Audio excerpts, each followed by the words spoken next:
Bonsoir à tous, vous êtes sur Lancer Critique et on est de nouveau de retour pour la troisième émission consécutive de cette année 2022. Je suis encore une fois accompagné par un panel d'experts plus experts les uns que les autres.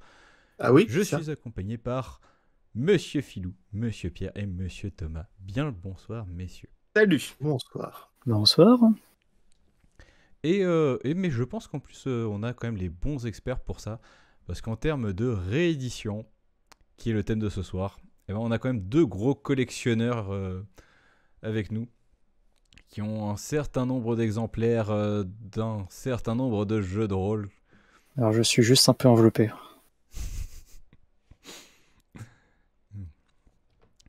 Donc, le thème de ce soir, ça va être les rééditions.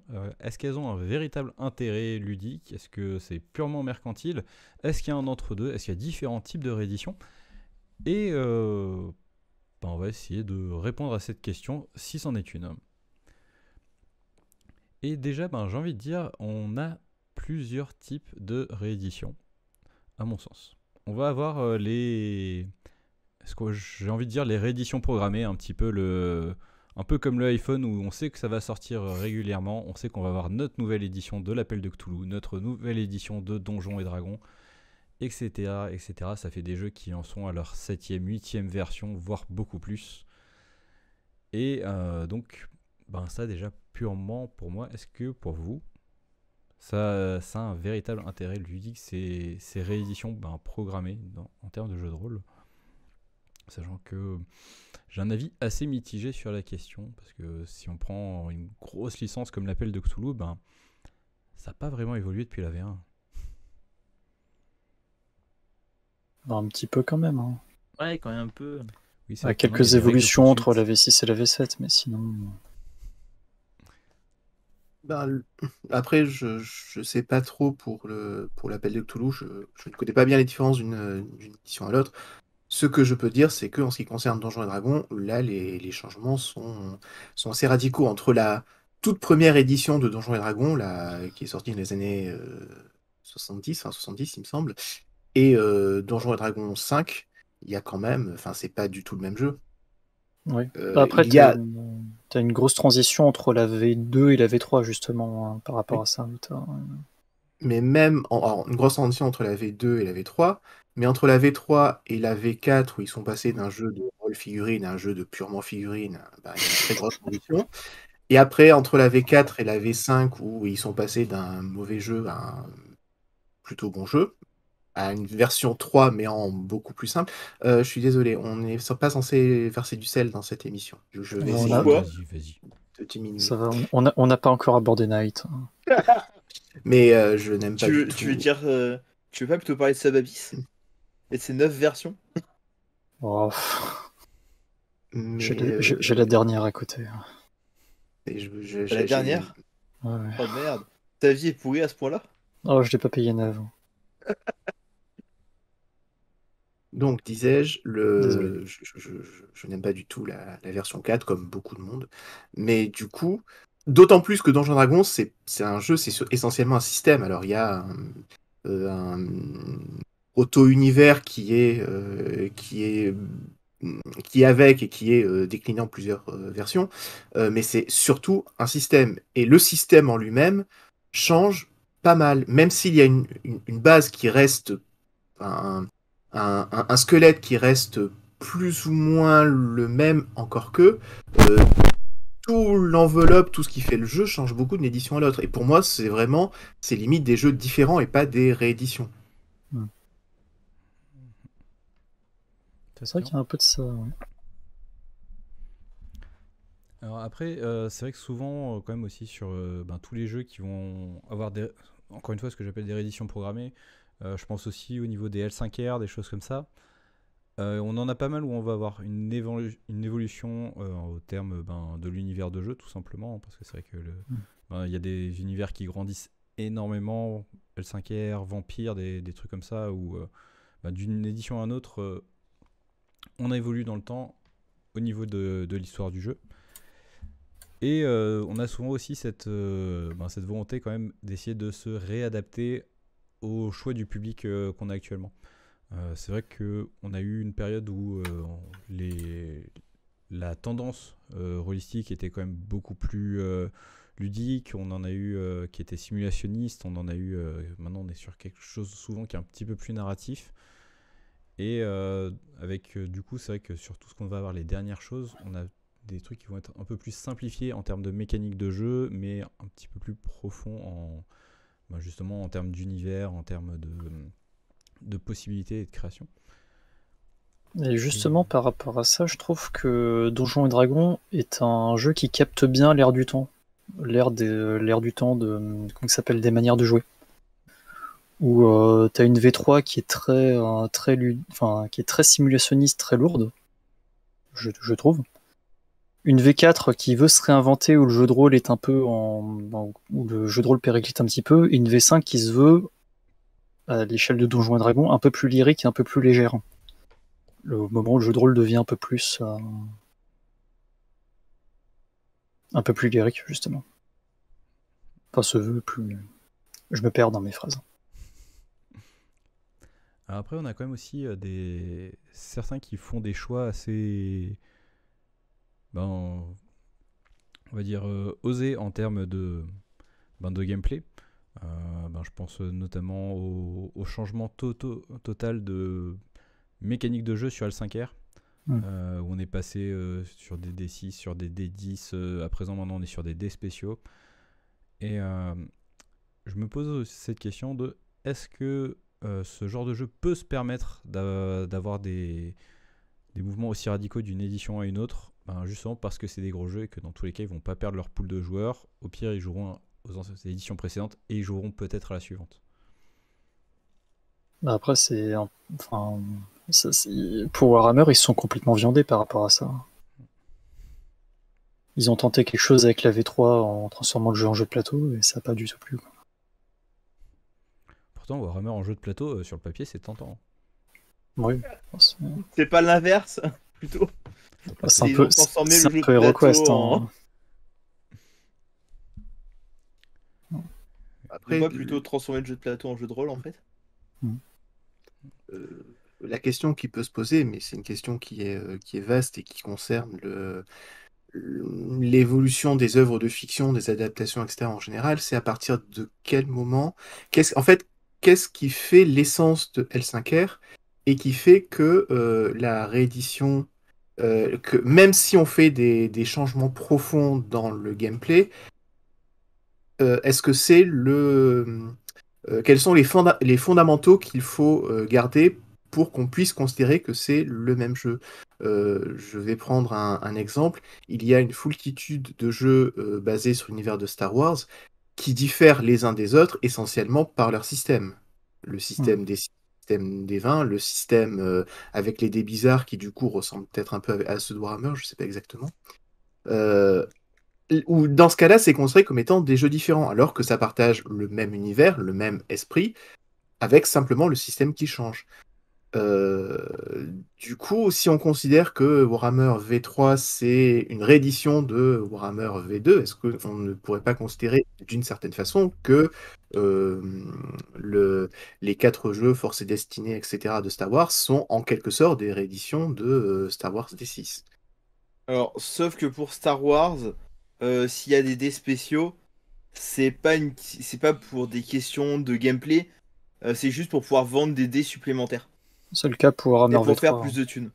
Alors, la question n'était pas sur le bien fondé du jeu, la question était sur à quel point on peut parler dans un cas de réédition et pas dans l'autre, puisque j'ai l'impression qu'il n'y a que l'étiquette qu'on change. Dans un cas, on met une étiquette réédition, dans l'autre cas, on met une étiquette nouveau jeu, mais la différence n'est pas fondamentale. Oui, c'est vrai qu'elle est d'autant moins fondamentale que tout à l'heure on parlait de Donjons et Dragons, donc je sais que j'aborde toujours le sujet. Mais pour Donjons et Dragons, je trouve que les changements sont vraiment fondamentaux et que même la proposition ludique change d'une édition à l'autre. Ce qui est peut-être moins le cas, je connais pas très bien les diverses éditions de L5A, mais je pense que c'est peut-être moins le cas, dans le sens où l'esprit du jeu, l'ambiance qui que les game designers veulent que se dégagent des parties. J'arrive pas à faire une phrase. Purée, je me suis perdu dans ma phrase. Après, au niveau de Ouais. Donjons et Dragons, c'est un petit peu normal qu'il y ait un changement d'ambiance selon la partie, l'édition à laquelle tu joues. Pour la simple raison que Donjons et Dragons, encore une fois, ça reste un système de jeu et c'est pas un univers. Donc si c'est pour ressortir C'est vrai, exactement un copier-coller de ton système de jeu, forcément, ça va pas fonctionner. On Et, parlait de l'appel de Cthulhu. Hein. il y a un peu de l'escroquerie. L'appel de Cthulhu, effectivement, pour moi, ça reste quand même un petit peu mystérieux, ces rééditions. Voilà, je les ai lus, je les ai joués.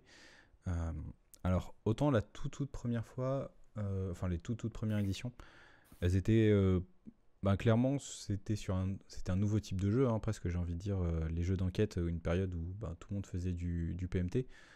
Donc ça cherchait un peu ses marques, etc. Donc ça s'est un petit peu affiné jusqu'à la V4 environ, à mon sens.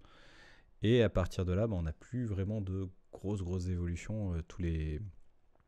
On va dire que la mécanique était rodée et finalement les rééditions, c'était presque plus pour garder un héritage et pour faire en sorte que des nouveaux joueurs puissent redécouvrir le jeu par ces rééditions, plutôt qu'elles aient un véritable intérêt ludique, en tout cas pour des personnes qui jouaient déjà au jeu.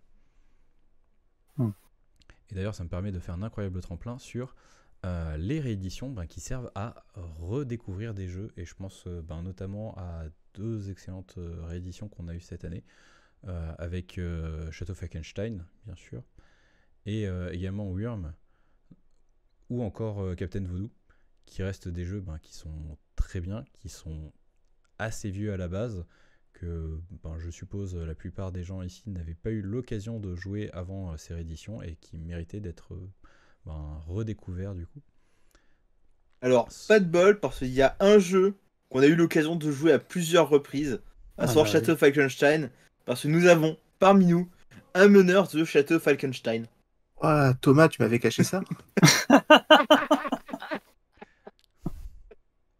Alors, dans le cas de Château Falkenstein, c'est intéressant parce que là, pour le coup, le parti pris, c'est que c'est pas une nouvelle édition dans le sens que Donjons et Dragons 5 est une nouvelle édition par rapport au 4 avec plein de changements. Le Château Falkenstein, c'est vraiment l'idée de ressortir le jeu tel qu'il était en 95. C'est une retraduction. Alors, ils ont fait quelques modifications cosmétiques dans le texte. Ils ont fait évidemment une mise en page complètement différente, mais ils se sont attachés vraiment à conserver quasiment le même texte. Il n'y a quasiment aucun changement profond dans le jeu, mais c'est une note d'intention et les choses ont été annoncées telles quelles. Là, on est plus, c'est un peu comme une nouvelle édition je sais pas, d'un roman où simplement on change la couverture. C'est pas une réécriture du roman. C'est vrai que là, on n'est même pas sur un remake pour faire le comparatif avec le cinéma. C'est un remastering, un remontage. Le Director's Cut. Comme Star Wars 7. Désolé, c'était gratuit. Mais du coup, pour Falkenstein, je trouve que c'est quelque chose qui est d'autant plus pertinent que c'est un jeu qui vaut une blinde sur le marché de l'occasion. Donc le fait de le ressortir à prix abordable, c'est bien pour que d'autres personnes puissent y jouer maintenant, sans dépenser une fortune dans un jeu d'occasion. Et ou sans se tourner vers la version GURPS. La version GURPS est sortie en France ? Non, mais... Ouais. Après, la VO coûte une blinde aussi. Donc, la VO coûte une blinde, mais elle a été rééditée au moins 3 fois, je crois. Château Falkenstein, en dehors de la version GURPS, a été réimprimée au moins 3 fois, je crois. D'accord, ok. Donc, rare en VO, ça va, c'est pas non plus, je pense, si introuvable que ça, à un prix correct. Je crois même que d'ailleurs, quand j'avais fait mes recherches pour ma vidéo de présentation de Château Falkenstein, je crois même que j'avais retrouvé en neuf. Justement, enfin, j'avais trouvé au moins une partie des suppléments en neuf. Ta vidéo de présentation, mais sur quelle chaîne ? Sur la minute rôliste, voyons. D'ailleurs, l'avant-dernière vidéo consacrée à Deadland a été faite en partenariat avec Romain de la chaîne Lancer Critique. Je connais pas, faudrait que tu m'envoies le lien. Et ben, tout ça aussi, ça me donne un autre grand tremplin sur. Ben, donc, on a des rééditions pour faire redécouvrir des anciens jeux pour une nouvelle génération de rôlistes, tout simplement. Mais il y en a quand même qui tentent le reboot pur et dur d'une vieille licence et qui essayent de faire repartir la machine avec plus ou moins de succès. Donc je pense notamment à Bloodlust Metal qui est très réussi, même si maintenant elle commence un petit peu à dater et qu'il nous faudrait une reboot de Bloodlust. Après, il y a... la gamme est toujours en cours. Hein. Il est plus en vente, le Bloodlust Metal. Oui, mais il y a des suppléments qui sortent encore. Et il y a toujours les Chagar enchaînés qui sortent.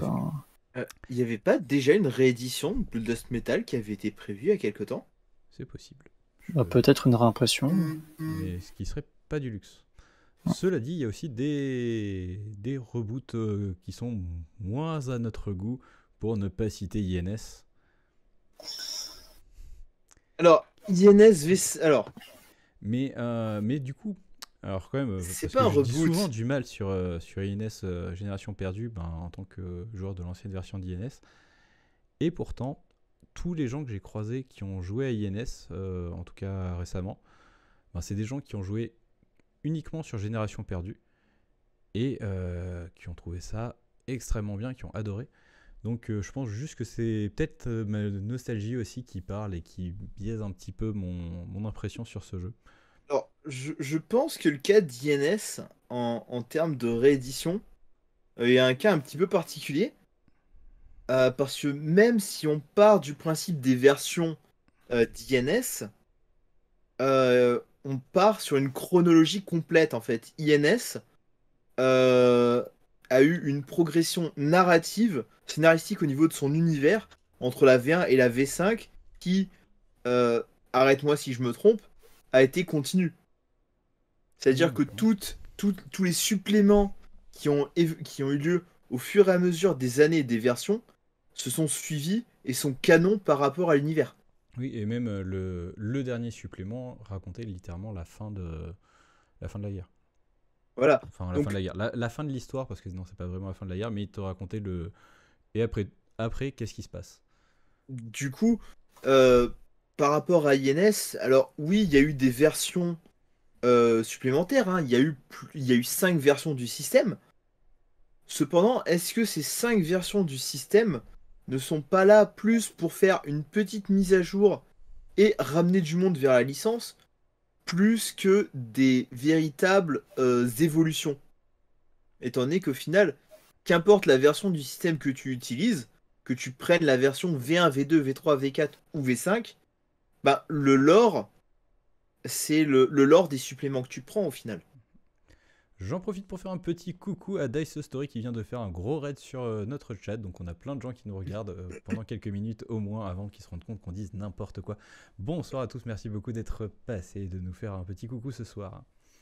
Dice Story, c'est pas la chaîne qui est en train de préparer une série de vidéos sur INS avec des joueurs et qui alternent live play et... C'est pour ça qu'ils viennent nous espionner. Ils ont senti, on a dit INS, ça les a un gros. Apparemment non, pas du tout. Ce n'est pas eux.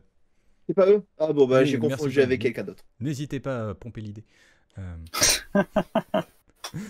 Attends, si je fouille, je dois avoir une carte quelque part qui fige.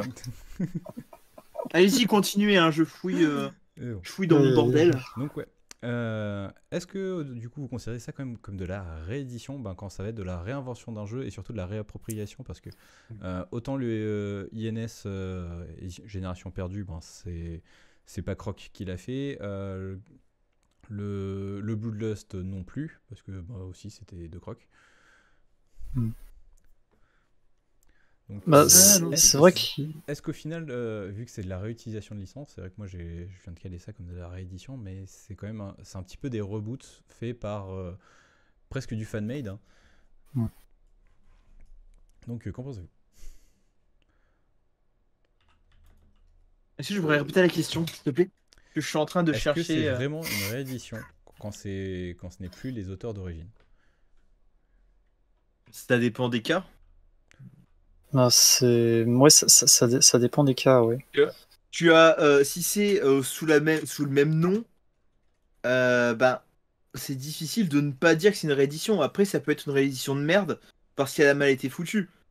Mais à partir du moment où le nom est le même, c'est difficile de ne pas parler de réédition. Après, tu peux avoir des rééditions spirituelles à une œuvre.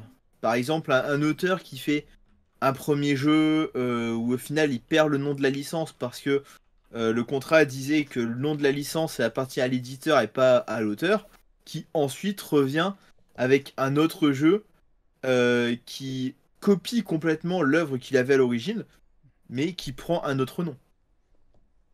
Lequel est la réédition? Après, tu peux aussi avoir l'exemple d'un auteur de jeu qui s'inspire d'un autre jeu avec le nom de l'autre jeu pour créer sa propre version de ce jeu-là. Et je pense que c'est un peu le cas de Bloodlust Metal. Clairement. Et donc, pour finir mon tour de chauffe de présentation des différents types de rééditions. On en est qu'au tour de chauffe, là. Bah ouais. Oui, mais bon, c'est aussi ça de ne pas avoir de questions.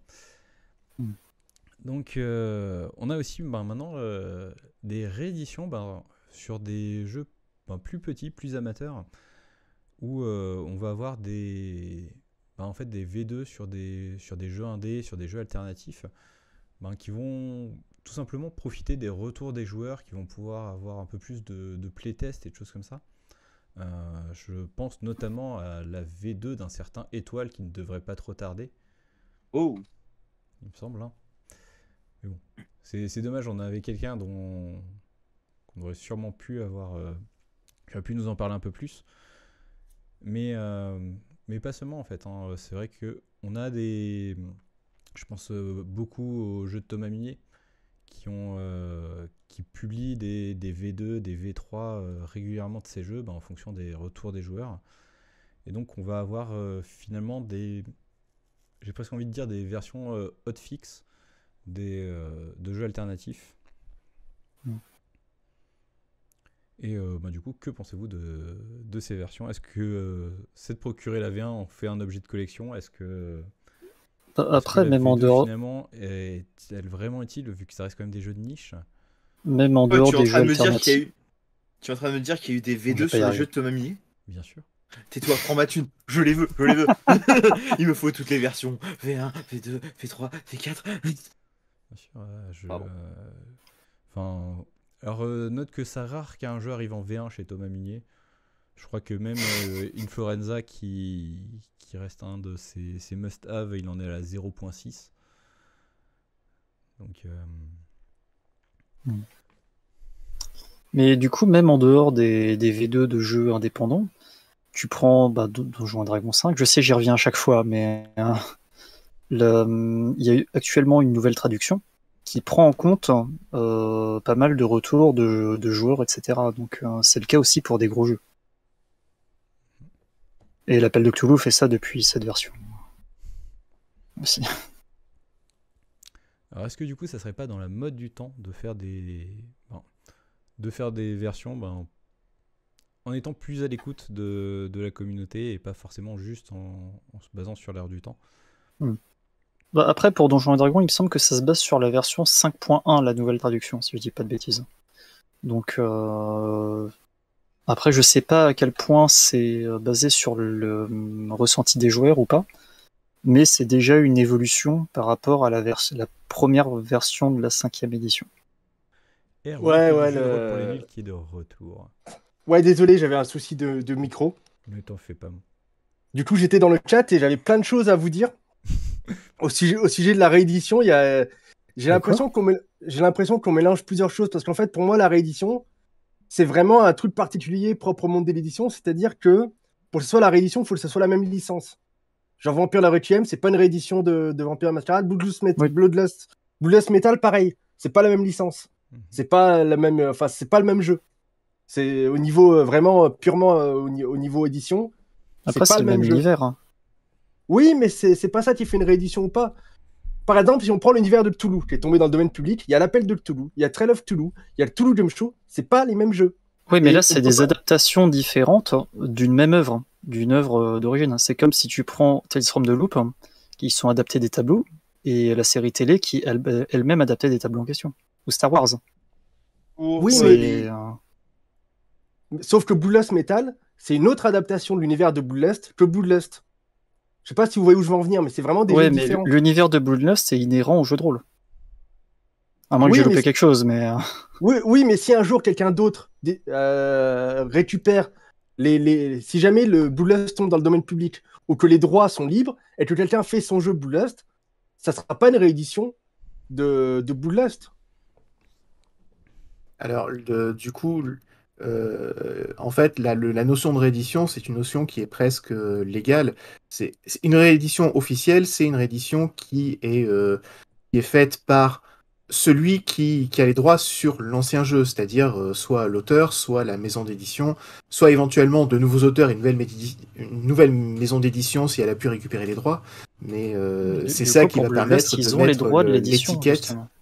Bah, là où c'est un potentiel avec Bloodlust, c'est que c'est pas le même nom, c'est pas la même marque déposée, c'est pas Bloodlust, c'est Bloodlust Metal. Mais Il me n'est semble pas que l'intro référencé est quand pareil. même, C'est un fait jeu différent. par Croc et qui justement donne sa bénédiction sur le produit. Mm.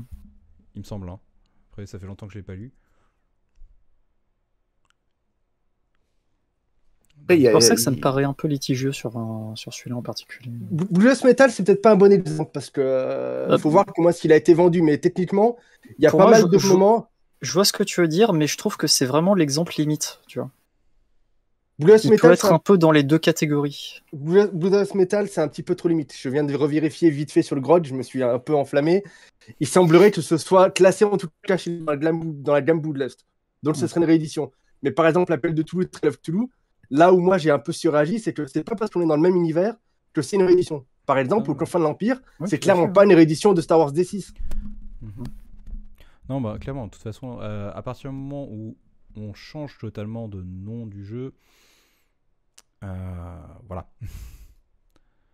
Alors, en ce qui concerne Star Wars, je suis d'accord que c'est pas du tout une réédition, mais c'était juste pour mettre enfin, ce qui, pour moi, est important, c'est que la notion de réédition, c'est aussi une étiquette que l'on met, et je pense que c'est aussi un argument de vente, c'est que si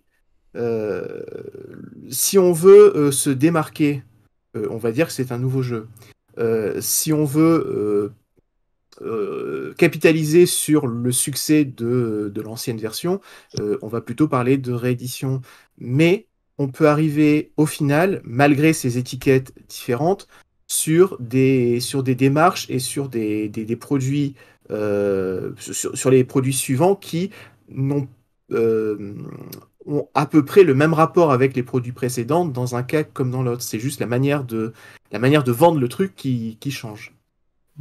Après, il y a clairement des cas où c'est vraiment un nouveau produit et pas du tout une réédition, il n'y a aucun doute à ce sujet. Des cas où c'est vraiment une réédition et pas du tout un nouveau produit, on est d'accord à ce sujet. Et il y a des cas, je reprends Donjon Dragon, pour moi Donjon Dragon 5, c'est un nouveau jeu par rapport à Donjon Dragon 4. Sauf que Donjons et Dragons, c'est quelque chose qui est tellement iconique, le nom est tellement iconique qu'ils vont pas le présenter comme étant un nouveau jeu, ils vont le présenter comme étant la continuation de cette grande aventure qui est Donjons et Dragons. Et même par rapport à Donjons et Dragons, je trouve que, bon là ça va être complètement limite par rapport au truc, mais tout le mouvement OSR, qui du coup se veut comme se veut un petit peu comme une sorte de réédition entre guillemets des premières versions de Donjons et Dragons. Ben non, ce sont des hacks. Oui, mais c'est dans l'esprit. Oui. On veut rejouer à la même chose. On veut recréer une nouvelle version plus stable de ce à quoi on jouait précédemment. Du coup, la question c'est comment faire la différence. Quelle est la frontière entre une réédition et une V2? V2, V3, V4, V5. Bah, la V2, V3, V5, c'est des rééditions. Ah, c'est des nouvelles éditions, mais de toute façon, c'est ce dont on parle. quand dans l'émission, à moins que je n'ai pas compris, quand on parle de réédition, plus précisément, on parle de nouvelle édition. Parce que dans ce cas-là, qu'est-ce qu'est Château Falkenstein version Lapin Marteau? C'est une réédition. C'est pas Qu'est-ce une que- réimpression. Ouais, c'est vrai que j'étais plus sur réimpression aussi. C'est pas une réimpression parce que l'ISBN a changé et que c'est pas la même maquette. D'accord. Ouais, mais ça, c'est d'un point de vue légal, du coup. Mais dans l'esprit. Dans ce Il cas-là, n'y a pas une volonté d'évolution par rapport à... Non, il n'y a pas une À la version volonté d'évolution, précédente. mais on n'est pas sur le même produit, du coup, officiellement, c'est une réédition. Mais sinon, c'est quasiment la même chose. J'ai demandé à des gens de me montrer des aperçus de leur château Falkenstein, le vieux, c'est le même. On Oui, est c'est le d'accord même. qu'à 98%, c'est le même, à part la gueule qui a changé. Il y a de la couleur dans le vieux, il n'y a pas de couleur dans celui des lapins marteaux. La maquette est plus agréable dans Lapin Marteau, elle est un peu horrible par certains aspects dans le vieux, mais sinon, c'est le même texte. Alors, du coup, je qu'est-ce suis qui fait d'accord, la mais mon cœur différence saigne quand même en entendant ça. Mais je suis d'accord, objectivement.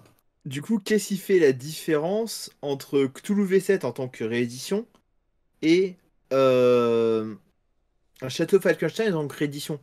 Parce que les postulats des deux sont totalement différents. Après, pour le Cthulhu V7, il y a quand même une volonté d'évolution par rapport à la V6. Par rapport à V5, V4, etc. Oui. C'est là où je C'est pas trouve... flagrant, mais il y a quand même des changements mineurs dans le système de jeu et dans la proposition. Mineur, même plus que mineur. Hein. Ouais, plus que mineurs, oui, tout à fait. Mais... Ben, là, on est un petit Il y a peu des sur assez le- gros changements, même s'ils sautent pas forcément aux yeux des néophytes, mais la différence, c'est que l'appel de Toulouse, c'est une gamme qui est vivante. Le jeu, il continue à vivre, alors que Miles Pondsmith, a priori, Château Falkenstein, il a laissé tomber. Le jeu en VO, il a plus de... C'est un jeu qui a plus d'actualité. C'est aussi pour ça qu'il est super cher sur le marché d'occasion. C'est aussi pour ça qu'on galère à le trouver. C'est aussi pour ça que c'est une bénédiction qu'il y ait une réédition, même si le texte est gardé à l'identique. C'est que Château Falkenstein, c'est un jeu qui était plus ou moins mort. Il avait une communauté. Un jeu ne meurt jamais parce qu'il y a les gens qui y jouent, qui le lisent et qui l'aiment, mais Ouais, niveau édition, il n'y avait plus rien. pour la question du prix, si tu compares ça à l'appel de Cthulhu, Ça dépend. Ça dépend si tu prends les livres de base, si tu prends les suppléments. ouais. Ça dépend ce qui est trouvable. Ouais, Parce même, que les livres de base de chez Edge, de l'appel de Toulouse, ils sont tout neufs, tu les trouves facilement, le prix il va pas partir en cacahuète tout de suite. ouais, c'est vrai Si qu'ils tu sont veux la juste V7 dégueulasses. Prestige, si tu veux la V7 Prestige de chez Sans Détour qui est introuvable, ouais, ça risque de piquer un peu plus. Et c'est Oui. le même jeu. Tout à fait, oui. Ou les versions des cartes aussi. Hein. Après, Ouais, ça m'était pas venu à l'esprit de chercher des versions des cartes, mais Bah, Ouais. ouais, pourtant, hein. Vous êtes des fous. Mais pourtant, quand tu bah, vois les du prix, coup, moi, là, ça me fait poser la question. Est-ce que dans la réédition, il y a quand même cette volonté de jouer sur la nostalgie, comme ça a été souligné dans le chat, de dire on va ressortir des vieux jeux qui, pour un public qui les a connus dans leur jeunesse et qui du coup va pouvoir en profiter maintenant qu'ils ne sont plus adolescents et qu'ils peuvent se payer autre chose qu'un paquet de chips et une bouteille de coca. je pense que la nostalgie joue beaucoup, et puis pas seulement côté acheteur, mais aussi côté éditeur. Quand t'as ta maison d'édition, que t'as découvert le jeu de rôle avec Vampire, avec machin, et que maintenant, t'es à la tête d'Arcane Asylum, t'es à la tête de Modifus, et tu dis putain, qu'est-ce qu'on va éditer cette année? Tu vois là tes vieux jeux, tu fais le même jeu mais en couleur, parce que c'est beau les années 90. Hein. Moi j'ai commencé le jeu de rôle avec Vampire la Mascarade 3ème édition, c'était pas dans les années 90, mais c'est en noir et blanc, la maquette est dégueulasse. Je veux dire, le jeu de rôle au niveau produit, au niveau vraiment production et édition, on a fait un progrès mais phénoménal. Les jeunes ils se rendent pas compte de la chose qu'ils ont d'avoir des livres certes plus chers, mais qui sont beaucoup plus lisibles, beaucoup plus beaux. Et du coup, je comprends aussi qu'en tant qu'éditeur, tu as envie de te dire, bah voilà, tel jeu, il est génial, mais je veux le rendre meilleur. Même sans Pardon. C'est vrai, effectivement, pardon, désolé. Je vais juste souligner un point que tu disais. C'est vrai que quand tu vois les jeux du Monde des Ténèbres qui sont édités chez Arcane, tu sens l'amour que les gens mettent vraiment dans ces jeux-là. Enfin, tu sens que c'est fignolé, mais c'est un plaisir à voir. Ah, il fuit. T'as dit quelque chose qui n'a pas plu. Je suis désolé. Je fuis pas, j'essaie de faire un peu. J'ai parlé d'amour, je suis désolé. Ah, c'est pas grave, tu peux parler d'amour autant que tu veux. Non, j'essaie juste de régler un peu mieux mes différentes lumières. C'est pas, je suis encore un peu blanc, mais c'est pas grave, ça fera vampire. Mais du coup, ouais, je pense que la nostalgie joue dans tous les côtés en fait. Je trouve ça un peu injuste de se placer du côté consommateur et de dire les grands méchants éditeurs, gna gna gna, ils sont juste là pour le mercantile. Mais je pense qu'il y a aussi un côté même passionné de te dire, voilà, ça c'est des monuments du jeu de rôle, on a envie de les revoir, on a envie de les voir en plus beau, on a envie de les voir continuer de vivre. Petite interruption des programmes, OBS n'était pas d'accord avec les propos de Monsieur Filou. Méchant OBS. Oui, tout à fait. Sur OBS. Mais quels étaient les propos de Monsieur Filou? Bah, je vais pas les dire parce que ça va de nouveau cracher du coup. Ah, Non, je disais que quand on parle de réédition, ça peut cacher des démarches artistiques et commerciales qui sont très différentes. Et je prenais l'exemple de Thomas Munier, dont je pense que ces versions 2, éventuellement 3 et 4, ne sont pas motivées par un intérêt mercantile, voilà, mais que c'est purement l'envie de proposer le meilleur jeu possible et que s'il a envie de faire des changements, il les fait et du coup le jeu qu'il rend disponible, c'est le jeu révisé dans lequel il a pris compte des changements qui lui semblaient pertinents pour des raisons artistiques. Je suis tout à fait d'accord sur les jeux de Thomas Munier, surtout que Thomas Munier, c'est quelqu'un qui voilà, il n'a pas pour but suprême de devenir riche et de conquérir le monde, il est très sympathique. Par contre, il y a un truc qui me pose problème avec les jeux de Thomas Munier, puis avec l'indépendance en général et tout ce qui va être production PDF, c'est que c'est très compliqué de parler de réédition, en fait, par rapport à ce que je disais, par rapport aux licences, par rapport au fait d'avoir un nouvel ISBN, tout ça, tout ce qui va être légal. Au niveau des PDF, tu veux dire? Au niveau de tout ce qui va être production indépendante en PDF, où en fait les PDF vont être mis à jour quasiment en temps réel. Du coup, est-ce que c'est pas plutôt des mises à jour du coup? Voilà, c'est là où moi ça me pose un problème, c'est que techniquement, tu as ton projet sur Itch.io, tu fais des nouvelles versions continuellement, tu fais de la mise à jour continue. Est-ce que c'est encore la réédition? Pour moi, non, parce que il n'y a pas cette notion de dire voilà, j'ai créé une nouvelle version, c'est compliqué. Je suis un peu d'accord avec toi du coup. Pour moi, c'est pas des rééditions pour le coup. Ouais. Du coup, Thomas Munier, je sais pas trop. Dans ce Après, cas, ça dépend parce qu'il fait une quantité assez pharaonique de jeux. Donc c'est vrai que des fois c'est purement de la correction, mais des fois il y a des réécritures en profondeur avec un changement total de mécanique de jeu. Ça aurait presque pu être un jeu à part entière, mais finalement ça a été revu simplement pour une vraie V2 quoi. Pour dire finalement moi à la base je voulais faire ça comme jeu, ma V1 j'ai pas obtenu ce que j'en voulais et du coup je suis parti sur un autre angle d'attaque et tenez essayez la V2. Et d'ailleurs c'est souvent des versions différentes que tu peux choper en impression à la demande sur Lulu pour ces jeux en particulier. Et du coup c'est des versions différentes en l'occurrence. Qui seront du coup des versions différentes vu qu'elles ont un ISBN différent. Et du coup c'est des vraies rééditions ceux-là. Ouais. J'imagine. Mais après voilà, ça reste un peu un cas d'école parce que Thomas Munier c'est Thomas Munier. Ouais. Et, je pense qu'il n'y en a pas beaucoup qui peuvent se permettre d'avoir autant de créativité et autant de produits finis sur différentes versions. En tout cas dans la sphère indépendante bien sûr. Ouais, et puis il faut avoir envie de les maintenir, les différentes versions. C'est-à-dire que sur Lulu, tu fais un projet, à chaque fois que tu fais des corrections, tu fais un autre projet. Enfin, c'est sans fin. Après, tu as 3000 projets Lulu, tu as un Florasa 1, 0.1, 0.2, 0.3, 0.4. Quand tu dois corriger, je sais même pas comment il fait pour s'y retrouver dans ces petits, pour dire attends, c'est quelle version que je mets en ligne. Ça va être un vrai casse-tête. Ouais. Mais d'ailleurs, est-ce que tu n'es pas en préparation d'une V2 de étoiles? Si, je suis complètement à la bourre, mais ouais, je prépare une V2. Bah, du coup, voilà, de première main, qu'est-ce qui t'a motivé de faire la V2? Une critique plus ou moins négative de Cécile sur sa chaîne YouTube. Où en gros, c'était. Elle a participé à un actual play avec moi, elle m'a acheté le livre à Octogone, j'ai fait sa dédicace, c'était super chouette parce qu'il a fait ça pendant sa table ronde, donc ça a flatté mon ego. Il y a tout le monde qui m'a vu récupérer le livre pour lui faire la dédicace. Et elle a fait une petite vidéo où elle parle du jeu et puis elle en dit le plus grand bien. Puis, si seulement j'ai une critique, la maquette est nulle. Et Pierre aussi avait fait à peu près le même genre de critique. Pierre, tout gentil, la maquette est nulle. Et 2 critiques déjà, alors que j'ai pas une grosse audience, puis je sais, c'est moi qui l'ai fait, la maquette Affinity Publisher, je l'ai acheté en même temps que j'ai créé Étoile, j'ai appris sur le tas, et oui, il y a plein de trucs qui vont pas, et du coup, il y a 2 choses principales, 2 grands trucs qui m'ont fait réfléchir à cette vidéo, c'est que, petit 1, la couverture ressemble trop à du Starlight. Du coup, quand j'ai voulu mettre en vente sur Lulu, parce que j'aimerais quand même me rémunérer un minimum, parce que j'ai quand même beaucoup bossé sur ce jeu, tout le monde me dit c'est un jeu Starlight, non. Et du coup, potentiellement, au niveau des ayants droit, je risque de me prendre un MGM, même pire maintenant, Amazon sur le cul, parce que ça ressemble un petit peu trop. Donc, faut que j'ai vu, là, il y a quelqu'un qui m'a dépanné une autre illustration pour faire une couverture qui n'aura plus rien à voir. Enfin, ça sera toujours une porte, mais plus rien à voir du tout avec Star Wars, ça sera pas rond, c'est un truc, enfin, rien à voir. Et la deuxième. Avec Stargate, pas Star Wars. On va dire que c'est un plagiat de Resident Evil. Il y a ça, et la deuxième raison, c'est que voilà, j'ai pas mal discuté avec Nicolas Folio, qui fait entre autres les maquettes des jeux de comme Martin, Aventure à Plume, tout ça, et dont c'est le métier de faire des maquettes. Et voilà, j'ai commencé à discuter avec lui sur les prix, les machins, et du coup, il y aura aussi une nouvelle maquette faite par un professionnel qui aura normalement plus de gueule. Et puis bon, du coup, vu que je le refais, autant revoir le texte, autant rajouter de l'entraide qui me manquait, 2-3 encadrés d'aide pour la création de perso, tout ça, et puis voilà, quoi, ça fera un truc cool. Et je pense qu'il vaut mieux que les gens disent que la maquette n'est pas bonne, sachant que c'est pas obligatoirement ton domaine d'activité, plutôt qu'on te dise que le jeu, dans ses mécaniques, dans son scénario, etc., est pas bon. Je pense que dans un sens.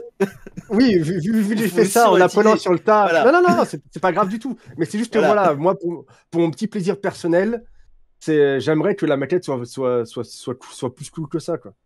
Alors, j'en profite pour faire une remarque, mais on va pas forcément embrayer là-dessus parce que ça nous emmènerait loin, mais ça pourrait être un thème sur d'une autre émission. C'est parce qu'on parle du jeu, du concept du jeu, donc l'histoire, l'univers, etc., éventuellement le texte, mais il y a aussi le jeu concret, l'objet jeu.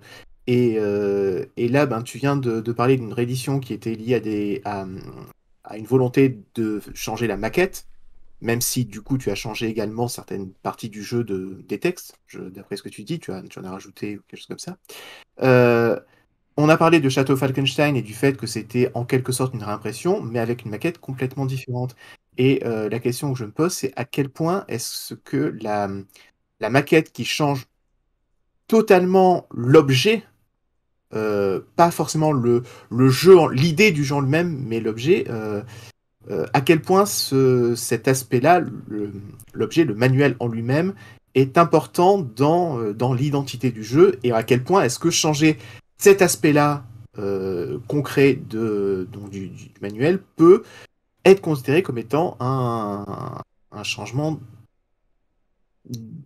du jeu ou de la présentation. Là où ça devient majeur, je pense, le fait de retoucher la maquette, c'est que un jeu, ça reste rien de plus qu'un mode d'emploi. Et un mode d'emploi, quand tu présentes ça comme ça, c'est pas très glamour. Donc, en plus, c'est des jeux qui sont très compliqués, avec une très grosse part d'interprétation. Donc, avoir une maquette qui est claire, ça va quand même beaucoup t'aider à comprendre ce que l'auteur a voulu transmettre. Et c'est extrêmement compliqué sur du jeu de rôle, tout simplement, parce que un jeu de société, tu places ton pion là, et puis voilà, quoi. Mais du coup, si le fond est exactement le même, est-ce que tu vois ça comme une réédition? Moi, oui. Je dirais que oui, parce que ça te donner de la lisibilité à quelque chose, avoir des beaux encadrés, etc. Lier un jeu de rôle qui n'est pas du tout maquetté, un gros document Word, c'est invivable. Et tu vas passer à côté de beaucoup de choses. Alors que si tu as un truc avec vraiment tes petits encarts qui sont bien séparés, en fait, ça va te donner de la facilité. Tu vas avoir des signaux visuels pour te dire ça, c'est un conseil. Je suis pas obligé de le lire tout de suite. Je peux y revenir plus tard. Ça, c'est mon lore. J'y compte. Ça, c'est mes règles. Dans les règles, j'ai un point qui est un petit peu important. T'as un gros fichier texte. Tu lis tout et tu passes à côté de beaucoup de choses. Donc, ce qui fait qu'au final, une bonne maquette, ça fait que tu vas être beaucoup plus proche de ce que l'auteur voulait proposer en termes de jeu, au niveau de toi, ta compréhension, sans avoir à lire 10 fois le bouquin. Et donc ça fait aussi que ta première impression sur le jeu va être différente, parce que clairement, il y a des jeux, j'ai fini de les lire et j'ai fait j'y jouerai pas, ils m'intéressent pas. Alors que peut-être avec une maquette justement un peu plus travaillée, plus réfléchie, c'est des jeux qui auraient pu me parler. La maquette, j'ai l'impression que ça aide aussi beaucoup à l'identité visuelle du jeu. Par exemple, je sais pas si vous avez vu Morgborg. Moi, c'est un jeu que j'ai pas joué, mais la maquette est tellement spécifique que tout le monde parle de la maquette et tout le monde a au moins vu des extraits de pages de Morgborg, et c'est tellement magnifique que ça fait vraiment partie intrinsèque du jeu. J'en parlais la semaine dernière, c'est sûrement le plus beau jeu de rôle que j'ai vu en termes d'objets, il est incroyable. Donc, mais c'est vrai que c'est encore un cas encore plus particulier sur Malborg, justement d'avoir voulu donner cette ambiance et ce thème au jeu, parce que justement là ça va presque à l'antithèse de ça. Malborg, il y a presque un effort pour pouvoir comprendre qu'est-ce qu'a voulu faire les auteurs. T'as un moment, sur une page, t'as un schéma t'as un corps de la Renaissance classique, hein, une espèce de Ronin, et où il s'est pris des flèches dans différents endroits. Et en fait, c'est pour dire combien tu te prends de dégâts selon là où tu tapes. Sauf que c'est expliqué nulle part. C'est juste t'as une flèche plantée dans une statue avec écrit en petit D8, D6, D12. C'est ouf. Il faut faire l'effort de comprendre ce qu'a voulu faire l'auteur. Après, c'est extrêmement bien fait, donc c'est simple, c'est clair, c'est logique, mais voilà, il n'y a clairement pas la volonté d'avoir rendu le truc tout public, facile, tu as ton tableau, c'est propre, c'est clair. Non. Il y a cet exemple-là, il y a un autre exemple aussi que je trouve assez frappant, c'est l'appel de Cthulhu, Sans Détour et Edge. C'est les mêmes jeux, hein. C'est les mêmes jeux, et pourtant, quand tu regardes, c'est deux jeux différents. En tout cas, sur leur présentation, quand tu regardes les couvertures, quand tu regardes la maquette, quand tu regardes tout, tu as vraiment l'impression d'avoir affaire à deux jeux différents, alors que tu veux dire Sans Détour et Chaosium? Non, Sans Détour et Edge. Non, c'était du troll, désolé. Autant pour moi je discute sérieusement. Oui, je voulais dire Sans Détour et Chaosium. Mais Edge, la plupart des gens n'aiment pas parce qu'on était habitués à Sans Détour. Mais... Ouais, les versions Sans Détour étaient très réalistes au final, avec beaucoup de photos d'époque, choses comme ça, avec des richement illustrés et des corps. En fait, ça apportait pour moi une vraie touche réaliste sur l'appel de Cthulhu, alors que la version Edge actuelle est plus pulp, tout simplement. Ouais, t'as un peu un côté comics dans les illustrations, je trouve. Ouais, un côté que les vieux comics pulp, les soirées de l'étrange, les trucs comme ça, c'est pas mal. Ça, ouais. D'ailleurs, je me demande si c'est pas plus proche de Chaosium au final. Que les rares trucs que j'ai vus de Chaosium, j'ai l'impression que Chaosium, ils étaient plus proches d'Edge que de Sans Détour. Même s'ils ont embauché Loïc Musi il y a pas longtemps, là. Il me semble que Edge, c'est les mêmes couvertures et plus ou moins les mêmes illustrations que Chaosium. Ouais, c'est ça.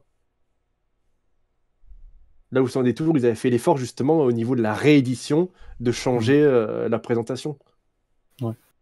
Et du coup, il y avait un véritable amour du jeu chez Sans Détour. Ça, c'est toujours vu sur toutes les rééditions. Il y avait un tel boulot qui était démentiel, hein, tout simplement. Et puis même au niveau des éditions collector, parce que on reste des amateurs de beaux objets. Et les collecteurs de Sans Détour. Incroyable de ce côté-là, avec une vraie créativité. Le coffret des montagnes hallucinées, limité à 100 exemplaires, le Saint Graal du collectionneur. Et pour rebondir sur ce qui était dit, typiquement les illustrations, c'est important parce que ça va aussi influer sur les images mentales que se font les maîtres de jeu et également les joueurs. Et du coup, ça change fondamentalement la réception du jeu. Et dans le cas d'un jeu, sa réception au niveau de l'imaginaire est quelque chose qui va être très important dans la manière dont le jeu va ensuite être utilisé, va être joué. C'est vrai que techniquement, ce que la plupart des gens vont voir du jeu en premier, c'est l'écran. L'écran, c'est des illustrations. Et je pense que la manière dont c'est présenté, ça peut te donner une idée de l'ambiance une idée de l'ambiance du scénario du jeu. Par exemple, c'est ce que Pierre soulignait très bien dans sa vidéo sur Deadland. C'est la différence entre les deux écrans.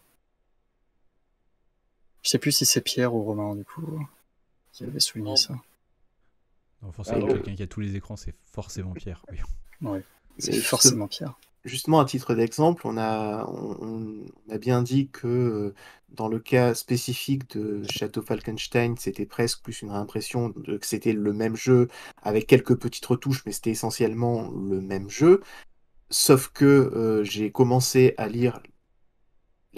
relire le jeu, mais en me basant sur la nouvelle édition. Et je n'ai pas du tout le même ressenti à cette lecture que celui que j'avais eu à la lecture de l'ancienne. J'ai pas l'impression de lire 2 fois le même livre, alors que c'est objectivement 2 fois le même texte.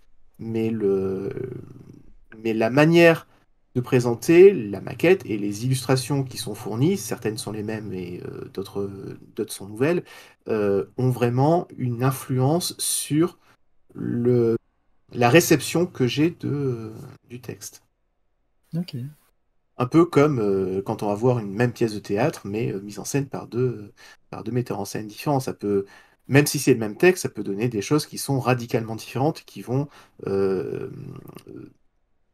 donner au spectateur des émotions radicalement différentes.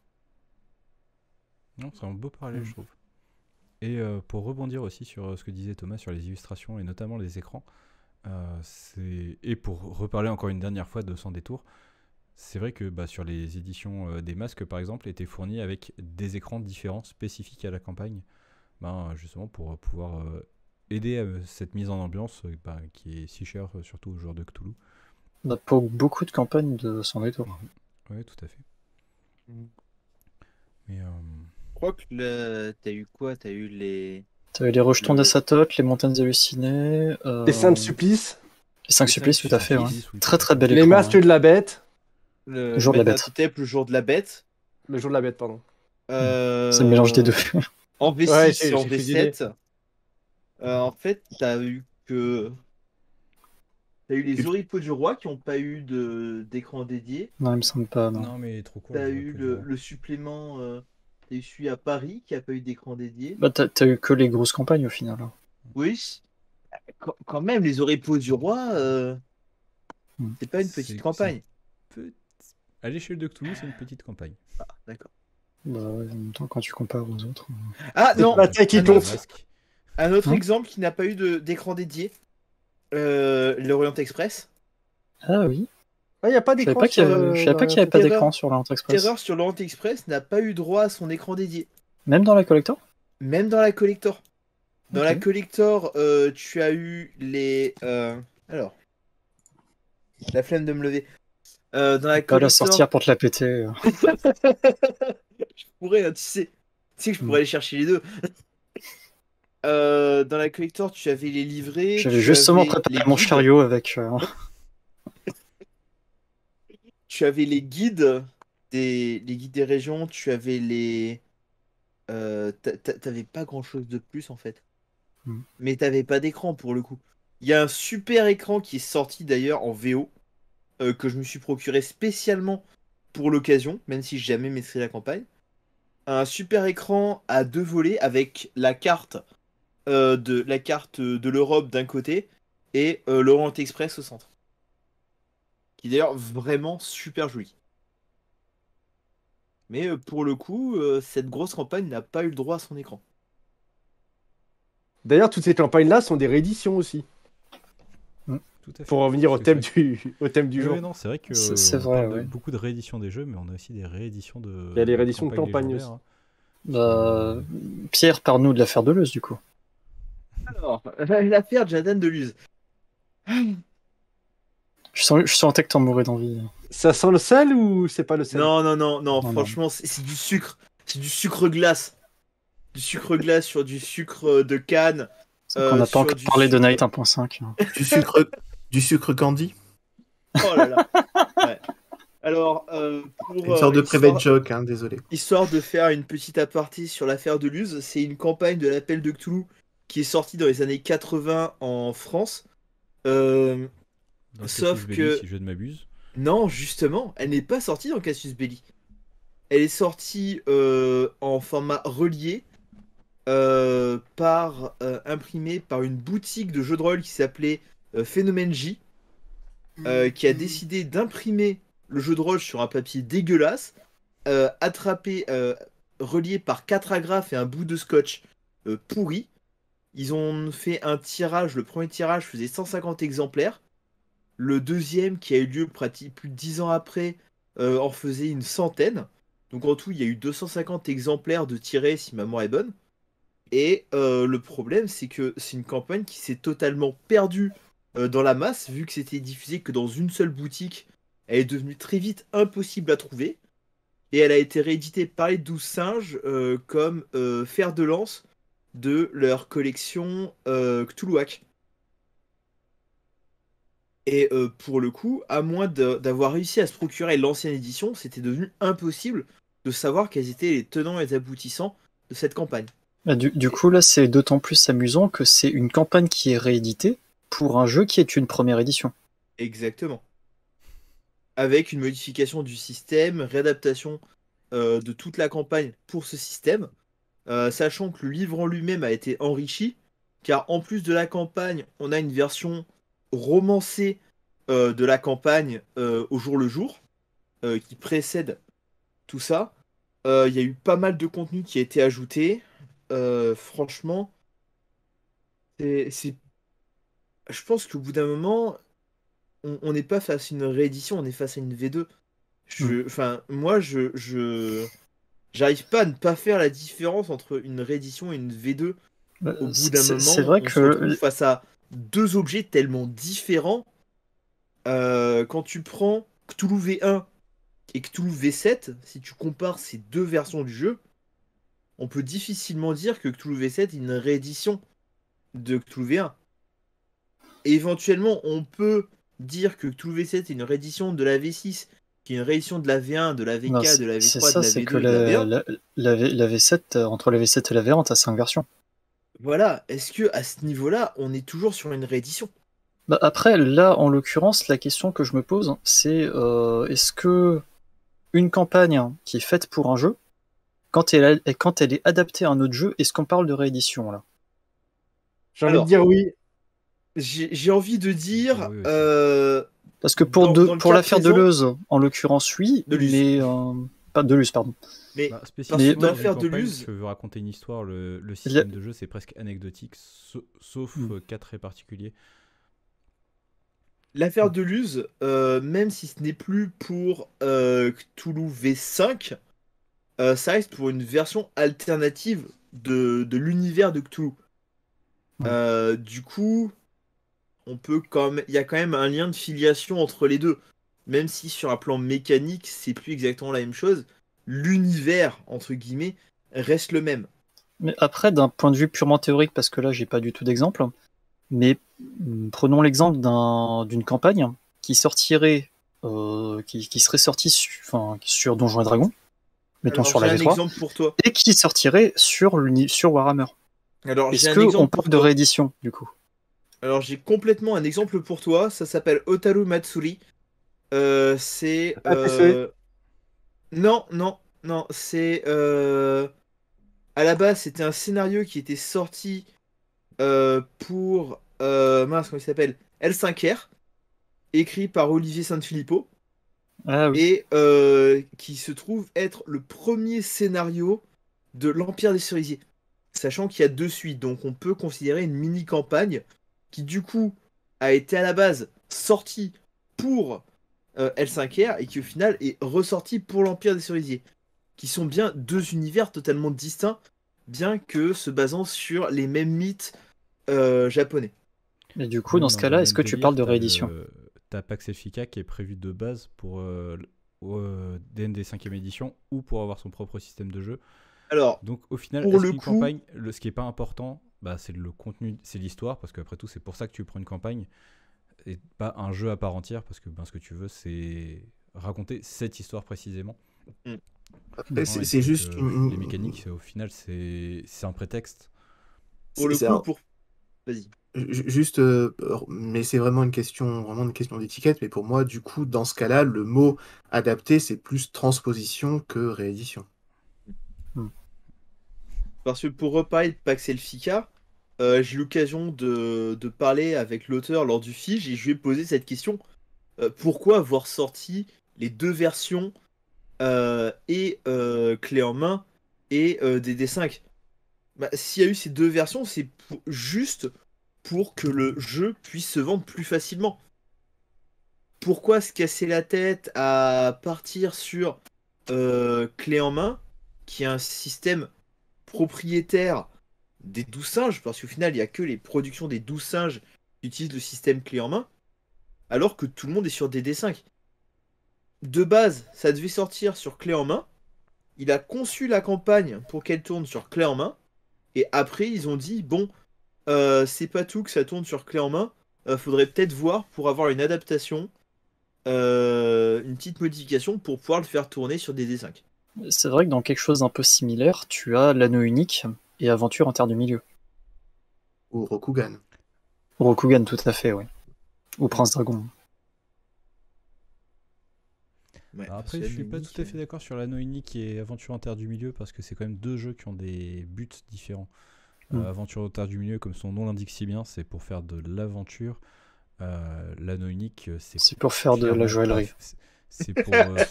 C'est pour aller faire de la poésie, c'est pour raconter une quête épique et c'est le système de combat est imbuvable mais c'est pas fait pour, c'est normal en même temps. Ouais, mais Il est même bien le système de combat de l'anneau unique. je trouve que l'anneau unique, l'Aventure en Terre de Milieu, justement, est à mi-chemin entre les deux. Et tu retrouves quand même pas mal de l'ambiance de l'anneau unique. Après, c'est l'univers qui veut ça aussi. Hein. Oui, c'est sûr que c'est l'univers, mais... Tolkien s'est centré sur des petits personnages qui a des gestes épiques alors qu'il y a des batailles dans le fond. Il y a que dans les films où tu te ça dépend des... ça dépend des...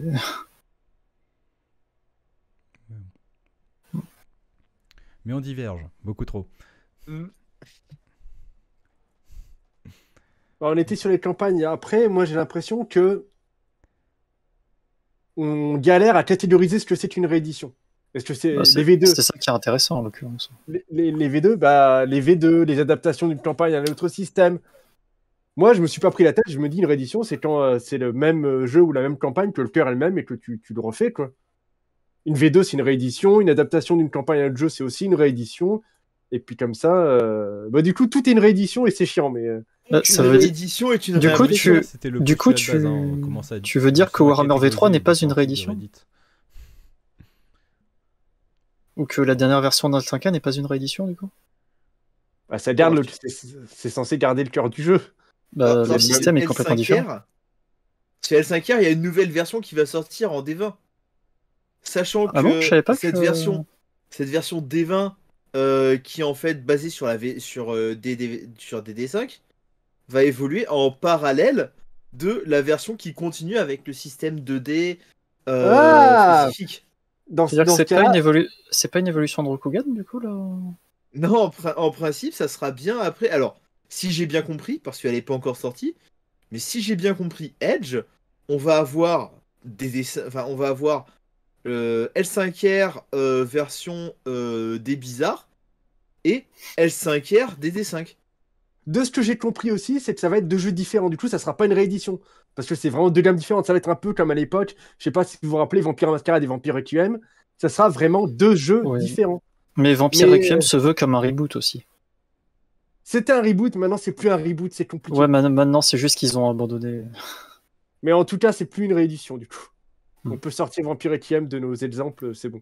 Après, c'est un truc que je trouve intéressant par rapport à Vampire aussi, c'est que du coup, tu as vraiment ce côté, pour la V1, V2, V3, ce côté, pour la V1, V2, c'est vraiment une correction des règles, et pour la V3, c'est une évolution du monde. Donc je trouve qu'il y a vraiment un mix de pas mal de choses qu'on a dit avant, dans Vampire. Parce que pour le coup... Et dans tous les jeux du Monde des Ténèbres, d'ailleurs. Parce que du coup, le prochain Deadland... Et V4, du coup, qui est un best-of des versions précédentes. Ouais. La fameuse V20. Oui. Mais sans du coup, j'ai envie de dire une bêtise sur Savage World, sur Deadland.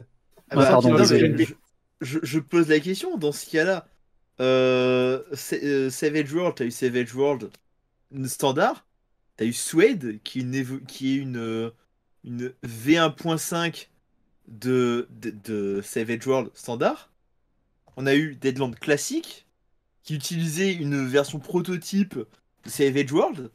T'as eu le Deadland Reloaded, qui tourne avec Savage World. Et tu as le Deadland Wild West, qui va tourner avec Savage World Adventure Edition. Avec Suede, ouais. Du coup, on est sur quoi à ce niveau-là ? On est sur C'est une un Warzone réédition. de Suede. C'est une Bah, réédition après, d'une réédition.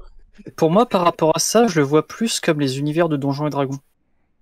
Au sens où c'est un univers qui s'adapte au système Savage World. J'aimerais rebondir sur quelque chose, mais je pense que c'est en lien avec ce que vous dites maintenant. Mais il y a quelque chose que Kerwick a dit tout à l'heure qui me semble intéressant et qui mérite qu'on rebondisse dessus. C'est on garde le cœur du jeu et on change d'autres choses, on change le système, etc. La question, c'est qu'est-ce qu'on peut désigner comme étant le cœur du jeu, sachant que suivant le jeu dont on parle, ce qui va être au cœur de ce jeu va être différent. Des fois, ça va être l'esprit, des fois, ça va être l'univers, des fois, ça va être le système. Et on peut aller plus loin, c'est que ce que moi je vais considérer comme étant le cœur du jeu, le cœur d'un certain jeu, ne va pas forcément être la même chose que ce que Pierre va considérer comme étant le cœur du même jeu, parce qu'on va avoir des approches différentes et ce sur quoi on va apporter notre attention, ce qui pour nous va faire l'identité propre du jeu, va pas forcément être la même chose. Ce qui fait que là où moi je peux considérer que tel jeu est vraiment la continuation de tel autre jeu parce que j'y vois parce que j'arrive à y retrouver les fondamentaux qui moi m'intéressent dans ce jeu-là, eh bien peut-être que quelqu'un d'autre va considérer que c'est un jeu complètement différent parce que ce qui pour lui faisait l'identité du jeu n'est plus respecté. Après, c'est Et le c'est cas pour ça que les gens aiment c'est le pas cas Donjons et aussi des Dragons. films, des Ah, livres, c'est- etc. Pour ça que j'aime pas INS Génération Perdue. Mais alors, C'est pour vraiment ça que typiquement DD4 que est pour mal ça. aimé et INS est mal aimé. C'est la seule Mais raison. Enfin, mal c'est... aimé par moi, hein, je maintiens, je croise plein de gens qui adorent le INS V4. Enfin, le nouvel Ah bon INS. Le V5. Ouais, Le V5, le V5. ouais, enfin le nouveau. Tous quoi, ceux que Génération j'entends, ils Perdue. l'aiment pas. Génération perdue, il est détesté. Donjons et Dragons 4 est détesté. Mais en fait, Mais j'ai parce que l'impression justement, que Génération Perdue est détestée par les gens qui jouaient à l'ancienne INS et les gens qui ont jamais joué à INS le trouvent incroyable. Ouais, Parce que c'est INS et que c'est cool. personnellement, j'ai découvert INS sur la V5 et j'avais trouvé le postulat de base super drôle, enfin super intéressant. À savoir justement le fait que maintenant les démons sont livrés à eux-mêmes. Après, je connaissais pas tout le bac qu'il y avait avant DNS. Et du coup, maintenant, bon, je connais toujours pas l'intégralité du bac DNS, mais du peu que je connais de plus au niveau du bac DNS, bah, j'arrive pas à trouver cette V5 si mauvaise que ça en fait. C'est juste un arc supplémentaire dans toute l'histoire d'INSMV. C'est Bah, juste moi, ce un qui me nouvel gêne, arc en fait, c'est scénaristique qu'ils comme un sont autre. ils sont passés à côté de ce qui faisait un petit peu le sel du jeu, justement. Et encore une fois, on y revient sur cette histoire de qu'est-ce qui faisait le cœur du. qu'est-ce qui est le cœur du jeu, c'est là que c'est Voilà. compliqué. Pour moi, INS, ça restait. C'était un jeu qui était extrêmement satirique, qui était un jeu qui était clairement prévu pour le marché français parce que c'était une espèce d'énorme parodie du climat politique des années 95-2000. Ça tournait autour de l'administration, de plein de choses. Donc il y avait une vraie tournure en dérision du monde dans lequel on vivait à travers un jeu de rôle qui se voulait presque sur un fond sérieux avec un petit délire à la vampire. Et on est reparti sur la V5, on est sur un truc, on va dire plus passe-partout, plus aventure, et on a juste fait voilà, il y a des démons et c'est cool. Et en fait, pour moi, on perdait tout cet aspect qui était vraiment propre et qui faisait que l'identité d'INS, on jouait pas seulement des dragons, on jouait des démons. On jouait des persos en France dans un jeu de rôle qui était clairement une parodie du système administratif et politique français de base. Alors, du coup, je pense que ça illustre bien le propos que j'avais, à savoir que Tout à fait. vous avez tous les deux des approches différentes sur ce qui, pour vous, est le cœur du jeu.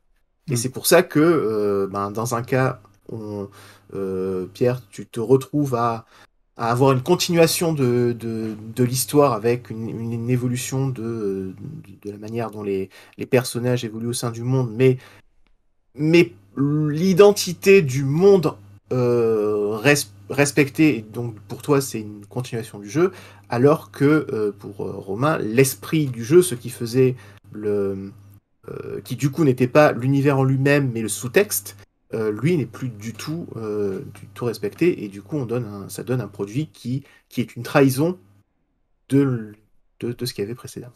Mais du coup, Parfaitement par, résumé, ouais. C'est Désolé. tellement bien dit. par rapport à ça, quel cas tu fais des suites spirituelles? Genre Encore une Bloodless fois, là, Metal. ça va dépendre Le de fameux l'auteur, Bloodless je Metal. pense. Ouais, bah oui, par exemple. Ou même, tu prends Pathfinder. Par rapport à Donjon 3, c'est pour les personnes qui l'ont fait, c'est une version qui est plus proche de ce que la manière dont eux voient Donjons et Dragons par rapport à la V4. Tout à fait. Mm. C'est la grande difficulté de la réédition, en fait. Parce que quand tu fais une réédition en tant qu'auteur ou en tant qu'éditeur, il faut que tu arrives, d'une part, à ce que les gens qui jouaient à la précédente édition se mettent à la nouvelle édition, parce que ça va leur apporter des trucs sans trop changer, parce que sinon ils vont pas aimer, ils vont dire c'est du caca, ils vont rester dans leurs éditions précédentes. Et il faut en même temps que tu aies la capacité d'avoir des trucs qui innovent suffisamment pour amener une nouvelle population de joueurs, pour que la gamme elle continue de vivre. C'est pour ça qu'il y a des rééditions, je pense. C'est que c'est pas seulement de la nostalgie, mais c'est que aussi il faut continuer de donner du matos et de quoi faire à tes joueurs actuels et Pour faire vivre un avoir jeu, des tout nouveaux joueurs. simplement. Ouais. Ouais, c'est ça, faut faire vivre le jeu. Et je pense que Génération Perdue, ils se sont plantés. Des 4 ils se sont plantés. Et il y en a d'autres qui se planteront. Mais écoute, je trouve que D'autres c'est qui une se sont incroyable plantés et qui se conclusion planteront plus tard. Hein. pour cette Plantez-vous. grand atelier. Plantez-vous. Donnez leur chance, redécouvrez des jeux, regardez les rééditions. Ne voyez pas ça que comme des produits purement mercantiles, mais également comme de belles preuves d'amour de gens qui aiment les jeux, tout simplement. Surtout, Puis même Même si souvent c'est du mercantile. Même ouais, en mais pas que.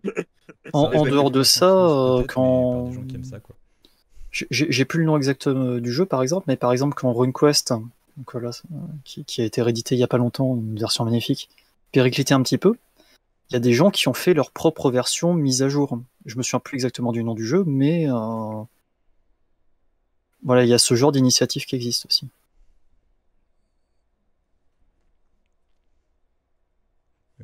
Donc les rééditions, ça nous permet de ne pas laisser les jeux mourir, et après tout c'est important. Continuez à jouer. Préserver le patrimoine Holistique. holistique. Et puis même pour certaines rééditions, je pense que pour les créateurs de jeux, ça permet de mettre leur version super classe de leur jeu sur leur étagère, hein, et de se dire, voilà, ça c'est mon bébé, mission accomplie. J'ai passé 30 ans dessus, et ça c'est la version ultime. Hein.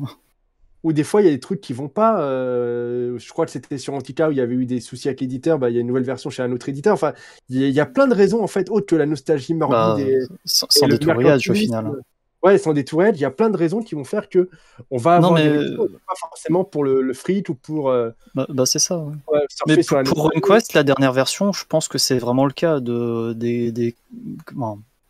pas forcément du créateur vu que malheureusement il nous a quittés. Mais des personnes qui ont travaillé dessus, ils se disent, voilà, ça c'est notre version ultime, hein. On a tout mis au niveau illustration, etc. Sur ce jeu sur lequel on a passé 10, 15, 20, 30 ans. Et c'est sur mon étagère, je suis super fier de ce truc. Romain, c'était une belle tentative pour mettre fin à l'émission. Je suis désolé, Romain. J'ai envie, Romain, si tu me le permets, de te poser une question pour une fois. On est parti sur 2 heures de plus. Non, Ouais, mais ça ça devrait être rapide. Chacun d'entre vous, si demain vous aviez la possibilité de choisir un jeu à faire rééditer, lequel ce serait? Quel jeu, non disponible à l'heure actuelle, avez-vous envie de voir rééditer? C'est une simple question, moi je vote pour. C'est pas moi le chef, mais j'aime bien cette question. J'ai envie de dire le premier qui a une idée se lance. Hein. Je vais pas faire le tour de table. Moi j'ai une idée, mais bon, ça peut être original, c'est Ambre.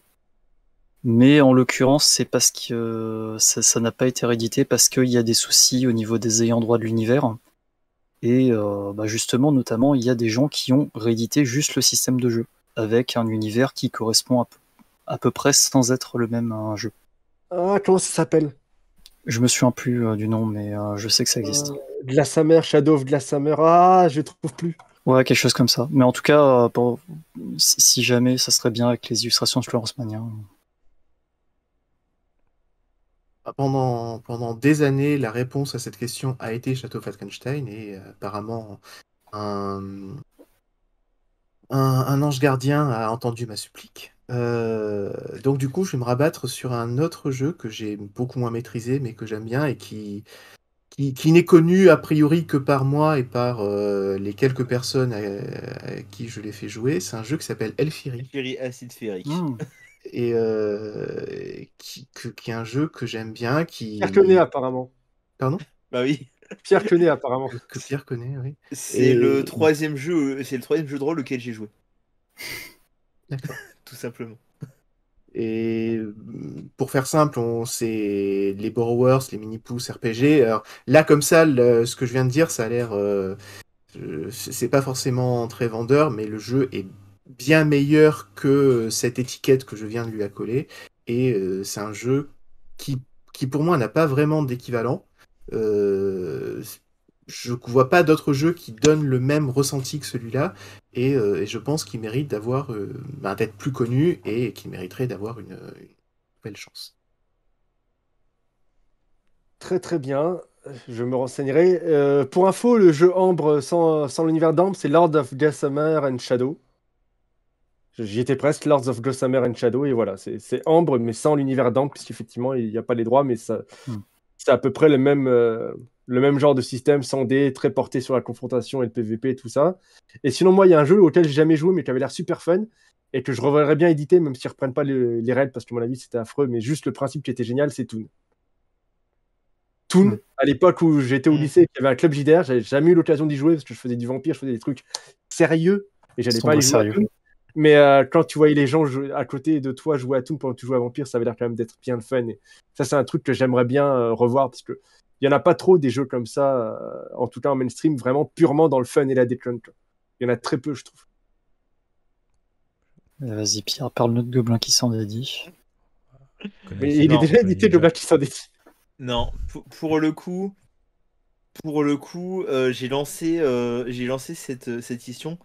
Mais moi, personnellement, je n'ai pas de réponse. Mais si, on sait tous que tu attends Night 1.7. Non, on parle de réédition. À vous, tu veux rééditer Fatal? Non, je me demandais quelle est la sortir.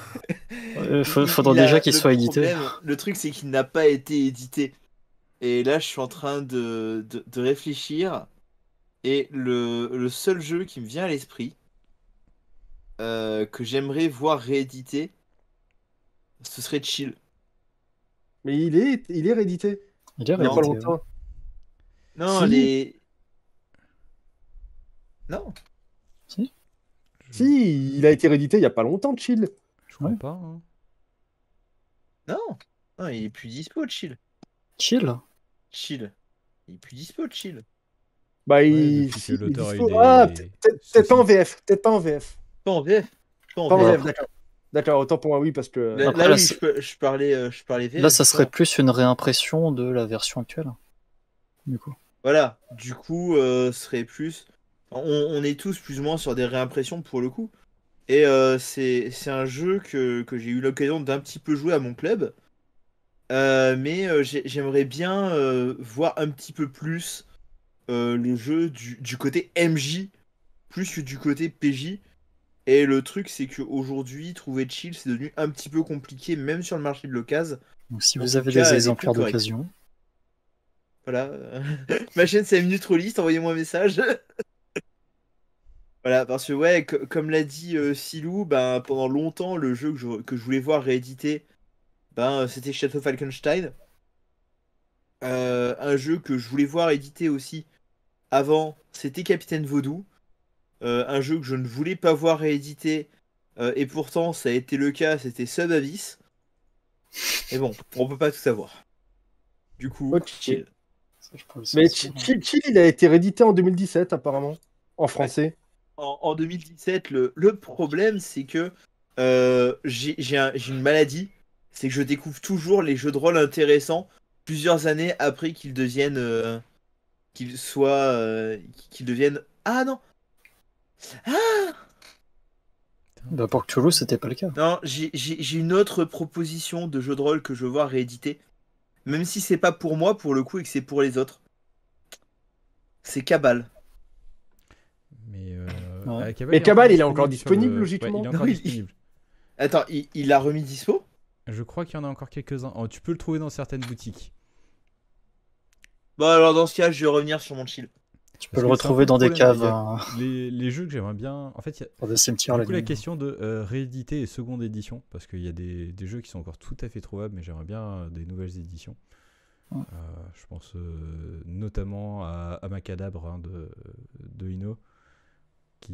J'aimerais bien avoir une. Tu voudrais mettre quoi dans un nouveau Macadabre?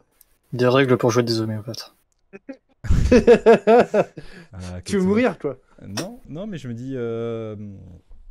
En fait, quelque part, une réinvention de la campagne de Macadabre, Macadabre X années plus tard, hein, nouvelle map, etc. Ouais, de quoi faire rejouer la campagne. Mais auquel cas, Macadabre- c'est plus sur une nouvelle après, campagne que tu veux, oui, du coup. Du coup, ça sera Macadabre 2020 Covid Ouais, Edition. oui, c'est vrai. Mais après, voilà, ça reste un jeu qui est disponible. Je sais. Avoir une véritable nouvelle édition définitive et propre et illustrée de Influenza me plairait énormément également. Mais voilà, pareil, ça reste un jeu qui est quand même encore disponible de nos jours. Ouais, puis je suis pas sûr que Thomas Minier, ça soit son truc, les définitives éditions en plus. Je Ouais, pense mais que je ça pense- n'arrivera jamais. Tu peux rêver. Je suis désolé de casser Oui, tes rêves, mais. je n'y crois pas du tout. Bah après, en Euh, l'occurrence, justement, si quelqu'un est vraiment amoureux du jeu et se dit, ben voilà, j'ai envie de le porter Ouais, mais tu dans feras une version jamais mieux que plus. Oui, mais Non, mais il me semble en plus que si je dis pas de conneries, monsieur Thomas Minier, tout ce qu'il fait, c'est en Creative Commons de mémoire. Oui, bien sûr. Tout. Ça veut dire que ta définitive édition, au lieu de te dire que tu la voudrais, t'as qu'à la faire. Rien Oui, ne mais t'empêche j'ai- d'éditer la Oui, version mais définitive ça en d'Influenza. vient- on en arrive Tu trouves un sur, illustrateur, un maquetteur et go. Oui, mais Oh, on arrive tu peux sur faire ça aux, la vraie V2 aux que, éditions gratuites, c'est déjà trop cher. ouais, que je veux et que tout le monde veut, c'est-à-dire Life is Hard V2. Ah oui, tout à fait. Qui, Toujours pas joué à la V1. Oh. Alors que c'est 100% dans ton type de jeu, hein, ça se joue en 20 minutes. Hein. Tu peux y jouer avec un collègue de boulot que t'aimes pas. J'aime tous mes collègues de boulot. Ils sont pas nombreux, mais je les alors aime non, bien. tu peux pas y jouer, désolé. Mais c'est pour ça que t'as voulu que j'y joue, c'est ça? Oui, Oh. Mais il est disponible, ce jeu, n'empêche? Je t'en Oui. parle, mais. oui, bien sûr. Bah oui. Il est sur ma page Itch.io. Tu veux dire que t'as fait tout ce live pour nous teaser une V2 de Life is Hard? Non, pas encore. Non, j'ai. Comme je disais la Ça dernière aurait fois, ça aurait été un coup marketing génial. Hein. qui est en cours de développement que j'espère sortira avant la V2 de Life is Hard. Mais peut-être pas, on verra. Eh ben, heureusement qu'on a fait le live, j'étais même pas abonné à monsieur Zap sur Itch.io. Ouais, Bon, mais bah, tu ok. sais que Monsieur Zab, il est pas très très bon hein, pour tout ce qui est communication, etc. Donc c'est un peu normal, personne n'est au courant. Non, mais je vais essayer d'y jouer vendredi. Enfin, demain, quoi. Bah écoute, je suis très preneur de retour d'autres personnes que moi qui font jouer à Life is Hard. Si t'as des doutes au niveau de la clarté des règles, parce que c'est un petit peu normal que ce soit pas clair, je t'invite à regarder ce live incroyable qu'on a fait pour la fête des mères avec Pierre. Mm. Qui- Donc, je suis allé chercher des fleurs pour ma maman. Ou pas. Le suspense. Ou mort en essayant. Ou pire. Du coup, le film Eragon, c'est une partie jante de Life is Hard ou comment ça se passe? Oh, c'est méchant. Oh, le sel. Trop de sel ici. Non, j'ai pas non, l'habitude. c'est une partie de DND avec un MJ même pas débutant sous crack. C'est pas fou. Mais par contre, j'aimerais quand même bien trouver une vraie réponse à cette question d'un jeu auquel on ne peut plus jouer, mais auquel j'aimerais beaucoup jouer. Et j'ai pas d'idée. Et toi, Thomas? Non, moi j'ai dit. Fallait suivre un peu. Ah oui, mais Ambre, c'est même pardon. mon premier. En même temps, Je c'était suis fatigué. Ambre, Je suis et du coup, on peut éventuellement tricher en jouant à Lord of the Jessamine and Shadow. Et il y a le tarot qui est ressorti il y a pas longtemps. Ouais. Celle qui aime le. De Ambre, de il est kickstarté, mais il est pas encore ressorti. Et elle va faire un deuxième tarot pour le Kickstarter qui a complètement pété tout. D'accord. Je sais, je l'ai financé dès que. Day One. Day One, hein. Elle les gens, quand même, ces illustrations, ils aiment ces illustrations, quoi. Elle pourrait faire une cuvette de toilette, un truc pour mettre sur les cuvettes des toilettes que les gens ils s'achèteraient tellement c'est beau. Bah ouais, mais elle a fait Le aussi Griffeur Rêve de Apple. Dragon, et je suis beaucoup moins fan de Rêve de Dragon que d'Ambre. Donc t'as pas financé. Bah je l'ai récupéré, tu vois, il est là en plus. Mais celui-là, je l'avais pas financé du coup. Mais écoutez, Ça y est, sur le ces chef, bons mots, il veut clôture. Il veut Cette fois-ci. clôturer. ouais, je vais vraiment. Laissez-moi te arrêter virer par comme ça. pitié. Oh non, ça va, t'inquiète. Faut juste que je fasse le montage avant demain. Qui n'arrivera probablement pas. Bon courage. Bon, et bien écoutez, merci à tous. Ce fut fort intéressant, fort long. Personne ne regarde ça jusqu'au bout. Si vous avez regardé ça jusqu'au bout, n'hésitez pas à aller sur la chaîne de Pierre la Minutrolis. N'hésitez pas à aller sur une chaîne bien meilleure que ces deux, que la mienne et que la Minutrolis, qui est celle de Eric, qui est le jeu de rôle pour les nuls, bien évidemment. Et si vous les trouvez, n'hésitez pas à aller voir la chaîne de Monsieur Thomas et Monsieur Filou. Mais ça va être plus compliqué, je vous annonce tout de suite. J'ai ouvert une chaîne où je joue du héros. Trop bien. Donc n'hésitez pas, allez-y.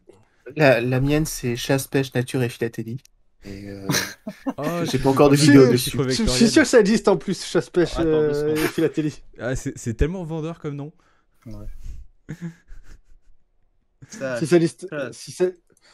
pêche, nature et philatélie. Et C'est donc, vachement pour tous intéressant ceux ce qui live sont sur Oh le juste merde physique, alors. N'oubliez pas de liker et de... Bon. Et bien sur ces conneries. Ah, vous êtes con. Ciao. Ciao.